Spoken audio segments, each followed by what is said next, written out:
Fala galera, hoje eu vou participar da minha primeira live do TikTok Shop com a NJR। বিশ্বকাপের মঞ্চ মানেই কোটি কোটি মানুষের আবেগ, স্বপ্ন আর উন্মাদনার এক মহাকাব্য। ফুটবল এমন এক জাদুকরী খেলা যেখানে রেফারির একটিমাত্র বাঁশির শব্দে একটি পুরো দেশ হাসতে পারে, আবার চোখের জলে ভাসতেও পারে। কিন্তু সেই মহাকাব্যের সোনালি পাতায় যখন দুর্নীতির কালো দাগ লাগে, তখন পুরো ফুটবল বিশ্ব স্তব্ধ হয়ে যায়। বিলিয়ন ডলারের VAR নামক প্রযুক্তি কি তবে আজ পুরোপুরি অন্ধ হয়ে গেছে, নাকি বিশ্ব ফুটবল আবারও কোনো গভীর ষড়যন্ত্র ও রেফারির ওপেন দুর্নীতির নির্মম সাক্ষী হতে যাচ্ছে? স্পেনের ডি বক্সে ঘটা যে নজিরবিহীন ও লজ্জাজনক ঘটনা নিয়ে আজ তোলপাড় পুরো বিশ্ব, তা দেখে খোদ ব্রাজিলিয়ান সুপারস্টার নেইমার জুনিয়রও নিজেকে আর ধরে রাখতে পারেননি। লাইভে এসে রেফারির এমন নগ্ন দুর্নীতির বিরুদ্ধে রীতিমতো বিস্ফোরক মন্তব্য করে বসেছেন এই তারকা। কি ঘটেছিল স্প্যানিশ ডি বক্সে? কেন রেফারি বেলজিয়ামের নিশ্চিত পেনাল্টি গায়ের জোরে কেড়ে নিলেন? আর রাগে ফেটে পড়ে নেইমার ঠিক কি বলেছেন? শ্বাসরুদ্ধকর স্পেন বনাম বেলজিয়াম ম্যাচের আদ্যোপান্ত এবং রেফারির চরম বিতর্কিত সেই বাঁশির পেছনের সব অজানা রহস্য জানতে আজকের এই বিশেষ প্রতিবেদনটি না টেনে একদম শেষ পর্যন্ত দেখুন। বিশ্বকাপের high voltage round of 16 knockout পর্বের এই মহাগুরুত্বপূর্ণ লড়াইয়ে মুখোমুখি দুই পরাশক্তি স্পেন এবং বেলজিয়াম। একদিকে স্পেনের চিরায়ত পজিশন ভিত্তিক ফুটবল, অন্যদিকে বেলজিয়ামের গতিশীল আক্রমণ ভাগ। স্পেন মাঠে নেমেছিল এক অবিশ্বাস্য আত্মবিশ্বাস ও রেকর্ড বুকে নিয়ে। এই বিশ্বকাপে টানা 600 মিনিটেরও বেশি সময় ধরে নিজেদের জালে কোনো বল জড়াতে দেয়নি লা রোখারা। যেন তাদের রক্ষণ ভাগ এক অভেদ্য ও দুর্ভেদ্য দুর্গ। কিন্তু সেই দুর্গ যে বেলজিয়ামের মতো লড়াকু দল এমন নিখুঁতভাবে ভেঙে চুরমার করে দেবে, তা হয়তো ফুটবল পণ্ডিতরাও ভাবেননি। ম্যাচের বয়স তখন 30 মিনিট, গ্যালারি ভর্তি দর্শকের স্নায়ু চাপ তখন তুঙ্গে। প্রতিটা সেকেন্ড যেন শতাব্দীর সমান মনে হচ্ছে। ঠিক তখনই দারুণ এক সংঘবদ্ধ আক্রমণে বেলজিয়ামের রক্ষণ ভাগে কাঁপন ধরিয়ে দেয় স্পেন। দানি ওলমোর নেওয়া এক বুলেট গতির দুর্দান্ত প্রচেষ্টা বেলজিয়ামের গোলরক্ষক অতি মানবীয় দক্ষতায় ফিরিয়ে দেন। কিন্তু ভাগ্যের নির্মম পরিহাস, বলটি পুরোপুরি ক্লিয়ার করতে চরমভাবে ব্যর্থ হয় বেলজিয়ামের ডিফেন্ডাররা। ডি বক্সের ভেতরে তৈরি হয় এক বিশাল জটলা, আর সেই সুযোগটাই যেন খুঁজছিলেন ফাবিয়ান রুইজ। ফিরতি বল পেয়ে এক অসাধারণ ও জোরালো শটে বল সোজা বেলজিয়ামের জালে পাঠান এই স্প্যানিশ তারকা। 1-0 ব্যবধানে এগিয়ে উল্লাসে ফেটে পড়ে স্পেন শিবির। গ্যালারিতে তখন স্প্যানিশ সমর্থকদের গগনবিদারী চিৎকার। তবে স্পেন এগিয়ে গেলেও হাল ছাড়ার পাত্র ছিল না লড়াকু বেলজিয়াম। গোল হজম করার পর তারা যেন আরও বেশি ক্ষুধার্ত বাঘের মতো ঝাঁপিয়ে পড়ে। ঠিক 11 মিনিট পর, অর্থাৎ ম্যাচের 41তম মিনিটে ফুটবল বিশ্ব দেখল এক নিখুঁত টিমওয়ার্ক বা দলগত বোঝাপড়ার চরম নিদর্শন। একটি প্রপার টিমওয়ার্ক বলতে যা বোঝায়, এই গোলটিতে তার প্রতিটি ছাপ ছিল একদম স্পষ্ট।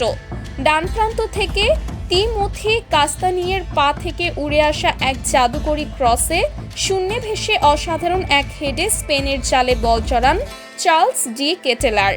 স্প্যানিশ গোলরক্ষকের কাছে চেয়ে দেখা ছাড়া আর কোনো উপায় ছিল না। আর এই জাদুকরী গোলের মাধ্যমেই ভেঙে চুরমার হয়ে যায় স্পেনের টানা 600 মিনিট গোল না খাওয়ার বিশাল অহংকার। এক অনবদ্য গোলের সুবাদে এক সমতায় ফেরে বেলজিয়াম। প্রথমার্ধ শেষ হয় চরম উত্তেজনা নিয়ে। অন্তত ফ্রান্স বনাম মরক্কো ম্যাচের মতো এটি যে কোনো একপেশে ম্যাচ হচ্ছে না, তা প্রথমার্ধের হাড্ডাহাড্ডি লড়াই দেখেই পরিষ্কার হয়ে যায়। কিন্তু আসল নাটকের তখনও অনেক বাকি। প্রথমার্ধের লড়াইয়ের পর দ্বিতীয়ার্ধে মাঠের উত্তাপ যেন আরও কয়েক গুণ বেড়ে যায়। শারীরিক শক্তির লড়াই এবং ট্যাকটিক্যাল মাইন্ড গেম খেলতে থাকে সমানে সমান। আর পুরো ম্যাচের সবচেয়ে বিতর্কিত, কলঙ্কজনক এবং লজ্জাজনক ঘটনাটি ঘটে ম্যাচের ঠিক 62তম মিনিটে। বেলজিয়ামের এক ভয়ঙ্কর আক্রমণের সময় স্পেনের ডি বক্সের ভেতর বল স্পষ্টতই এক স্প্যানিশ খেলোয়াড়ের হাতে আঘাত হানে। রিপ্লেতে পরিষ্কার দেখা যায় হাতের অবস্থান ছিল সম্পূর্ণ অস্বাভাবিক এবং বল সরাসরি হাতের তালুতে লেগে দিক পরিবর্তন করে।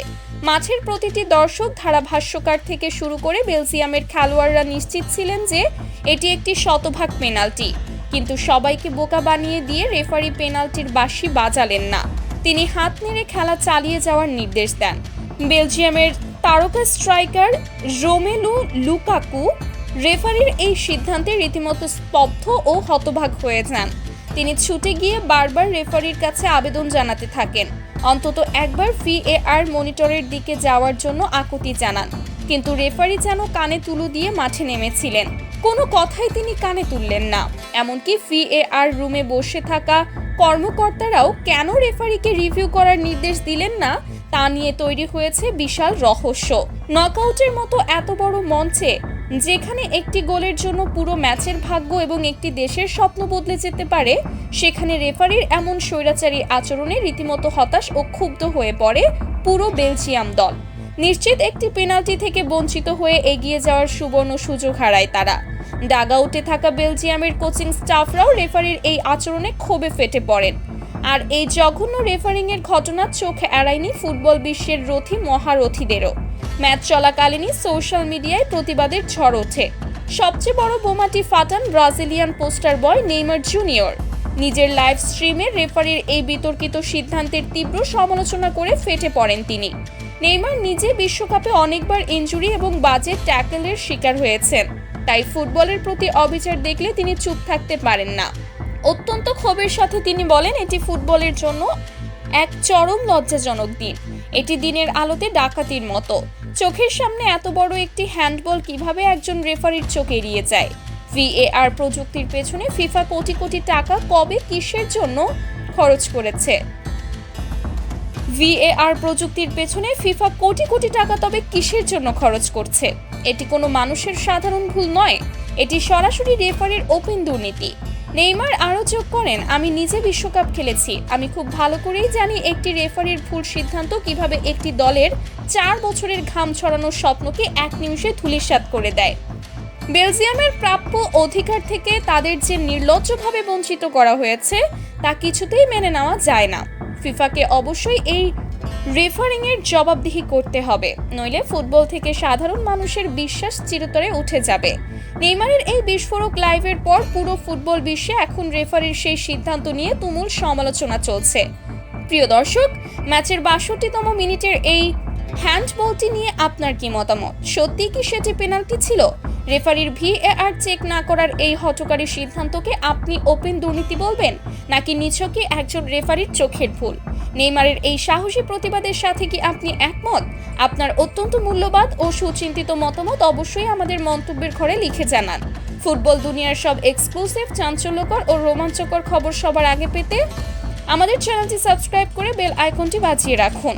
ভিডিওটি ভালো লাগলে একটি লাইক দিন এবং অন্য ফুটবল ভক্তদের সাথে শেয়ার করুন। স্পোর্টস আপডেট পেতে আমাদের সাথেই থাকুন। আল্লাহ হাফেজ।